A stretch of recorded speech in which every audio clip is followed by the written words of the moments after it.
right, good morning. Hey, Mike. David Moore, Dallas Morning News. Understanding your focus is on this game, but do you have any more clarity on Dak's situation with extra opinions and just what will be needed? He's still going through the process. Visited with him again this morning on it, so still collecting information, different opinions. I think that'll continue through next week. So, but he's here every day doing everything that he can. At this status, I mean, one of the things on the board is whether or not he's able to return this season, given the options that he's looking at to address this injury. Yeah, definitely. I think that would be the goal. I know he wants to keep playing, but I think it's important to go through the process of gathering all the information. It's obviously a serious injury. Todd Archer with ESPN. How did Micah and CD come out of their work yesterday? CD had a good day, did a little more than we anticipated, and I thought Micah had a good day. He felt good this morning, so Micah will do a little more, and CD will stay on a normal rep count. Have you had receivers that have dealt with this AC joint that Yes. What's the biggest issue that they have to fight? Is it just a pain thing or range of motion? Like, how do you look at it? I mean, it's both. I mean, it's once again, all AC joints. There's different grades, and I mean, I think obviously, there's things that you can play with. I don't want to get into specifics of it. He can talk about the specifics of his injury, but yes, I mean, this is the tough part of the game. But I thought he had a good day yesterday. John Machado with The Athletic. Do you still look at this with your running back group as running back by committee, or has Rico kind of moved into the number one spot where he's kind of your guy? So you're asking me how many reps he's going to play Sunday? Scheme and play. Sure, yeah, if you want Tad told me scheme and play time's off the table. I'm just trying to stay within the rules here. I'm a rule follower. I follow the rules. What did you Kelvin? think of, what did you think of Rico though in the last game? I like the way he played. I think Rico's improved each week with more opportunities. But yeah, very pleased with Rico. Calvin Watkins, Dallas Morning News. How has Zach Martin been playing this year? I mean, I know he's got a rookie. He's got to help him show communication. How overall do you think he's played? Well, I think like anything. I mean, Zach's had a couple things he's dealing with, but yeah, I think he's having a solid year. I mean, it's you're talking about someone that's played at an extremely high level for so long. So, but there's a lot of football left. Because he's so good at what he does, and expectations so high. When he has a quote-unquote bad game, is that like a shock to the system that is something we normally don't see in a sense? Well, once again, it's a long year. I mean, there's a lot of football, so I don't, and we talk about ebb and flow of a football game. You have an ebb and flow of a season, and no different for players. I mean, they're all trying to, establish a high standard of play and be consistently play above that line. And Zach has done that forever. So, I mean, he would want to speak on that more than anybody. So, he has a standard, and we have all confidence that he'll play today. Sajis of The Athletic. Mike, how have your defensive tackles progressed throughout the season, and where do you see where they are right now going into a team that has a really good running game? Well, I think, our numbers up front have been a little light. We went in last week with 8. So, I mean, we're going to need him. Ozzy's going to have to play well. We need those guys inside. I mean, it's this offensive line and the way they run it. Saquon's playing it at, I would say, probably the best I've seen him play going into a week of prep. So he's been dynamic. I think he wins the Player of the Week every week, it seems like. But, we definitely got to play, strong inside. We play with a lot of discipline. I think the fit between our linebackers and our core guys inside has improved, and we need to continue to stay on that, and we will definitely need that Sunday. Their quarterback sneak play hasn't been as effective this year. Is that just an indicator of how valuable Kelsey was to that? And a lot of people attribute that to the quarterback, but just the whole operation. Well, I would say, Kelsey, in my view, is a Hall of Fame center. I mean, he played at such a high level for so long. So not only the sneak, but there's a lot more. What I remember the respect I had for him is when he, their pattern schemes. He pulls, and they're still doing it with their center now, but just his ability to pull on the edge and make plays too. So, but yeah, I think some of that too is, maybe the opportunities haven't been there too. I haven't studied it to give you. I don't have an evaluation of their sneak play. Ed. Mike Edwarder, WFAA. As you endure this 3-game losing streak, and Oh, that hurt. Ed, you're killing me. Can we get past the opinion and just give it to me? Come on. I'm trying to create context for the question. I'm sorry. I didn't get much sleep last night, Ed. I'm a little squirrely today. I won't say it again, but now, in addition to that, you lose your starting quarterback just as your pass rusher's coming back. How would you describe morale and how do you, among your coaching staff and the players, how do you control that? I would say this. I mean, the reality of what goes on, inside the locker room, the coaching operation has been very consistent. I mean, I think like all of us, and it's really been like this my whole career. When things don't go the way you want them to go, you knuckle down and go a little harder. So I mean, that's the only thing that I've seen. We've put a lot of time and energy into this, not only on a daily basis in season, but this goes back to April. So I haven't seen anything change. If you look at the practice tape and I'm always just use the young guys example. We got some young players that are having, they're growing and so forth, and that's part of your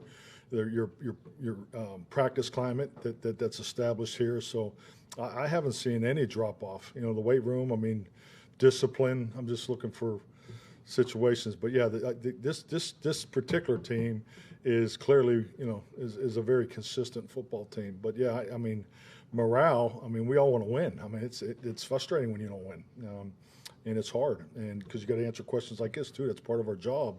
But I don't see really any drop off. So good to be home.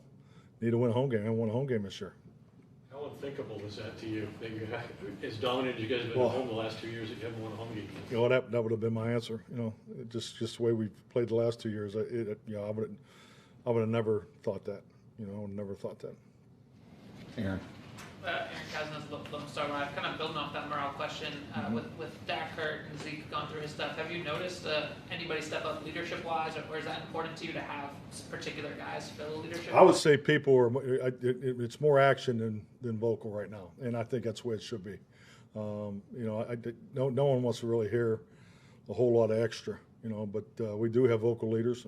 I think they do a good job of, speaking at the right time, or when something needs to be said. Personally, I can't stand false chatter. Maybe because I'm old, I find it annoying. But I think it's important to stay consistent. And going back to Ed's original question, I think the energy is probably what I'd comment on too. Is the energy has been very consistent, and I think that's important. Dave. Mike, you've talked a lot about being a draft and develop coach, and that's a bedrock principle of what you do. And you've also mentioned several times this year being green, which is another part of being a draft and develop team.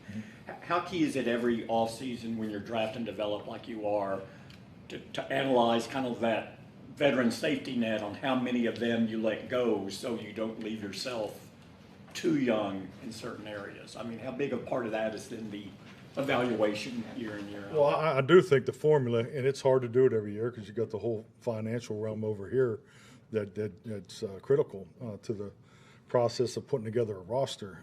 But and I learned this first time I really saw it happen was probably in Kansas City, but was more in tune with it when I went to Green Bay. Is you try to make sure through veteran free agency you have the spots full, or at least you can go play a game today if you had to in April, and then you're able to you're not drafting for need. I mean, you try to stay away from drafting for need, but that's not, some years it's not practical. So, and have been there even in a draft and develop program in 13 years. I mean, we said we were BPA, best play available all the time, but there are times we were not. So, and I think so that happens. So, I personally, as a head coach, would really, when you're signing veterans in camp and you're doing things at the end. That I think that's a pretty big challenge. It doesn't because it's happened more this year. It seems that I haven't been exposed to as much, because I think if you can have everybody here in April when that draft's over and you line up and you got that 90-man roster, if you can get to work on continuity and consistency, I think that's a huge factor in the start of your season. Because if you can just get started in September, because September to me is the best opportunity to win games. I personally don't think the quality of football is the best of my coaching career in September. So to me, that from experience, I think there's more opportunities to win. So if you can at least get out the gate and get started, and I think having all your people there in April helps you do that. So, but then boom, here comes the injuries. Timing injuries, rookies playing. When they play is too. So all these are factors through experience you learn to navigate too. But we all play by the same rules. So it's not that we have something different than others. That's not my point. But that's all part of the challenge, and that's why that makes this game so great. And that's why this league is so hard. It seems like, again, every year that is your principle, and you carry it through every year, but you have different numbers of starters who are on that second level who are up in a certain year than other years, and sometimes you lose 6 or 7, sometimes you lose 2. Yeah, I mean, everybody wants to catch lightning in a bottle and go win a Super Bowl. Hell, I mean, it's awesome, but go to the playoffs every year. I mean, that's hard. Sustained success in the National Football League is by far the hardest thing going. I mean, when you see teams that are in it every single year, that's a hell of a football program. I mean, they're doing things the right way on all 3 quadrants. Their player instruction, their player drafting, and their player finance. All 3 of those components are functioning at a very high level.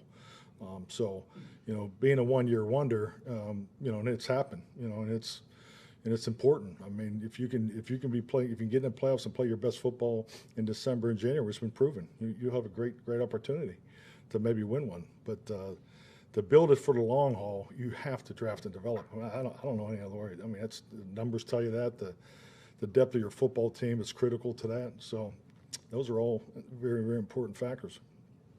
Garrett Codell, CBS Sports. Mike, Jalen Hurts struggled with turnovers, but during their 4-game winning streak, 12 touchdowns, no turnovers. As someone who's made a career evaluating quarterbacks, what's flipped for him the last 2 weeks?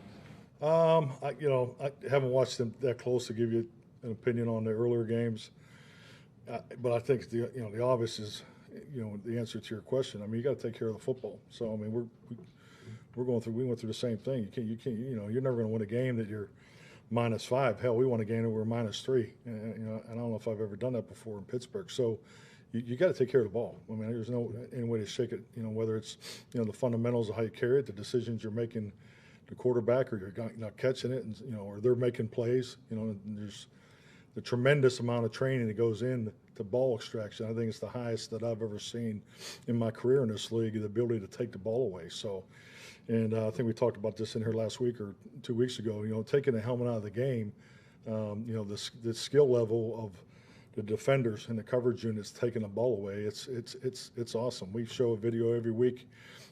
John Fossil does the video. It's incredible. I love the way he does it.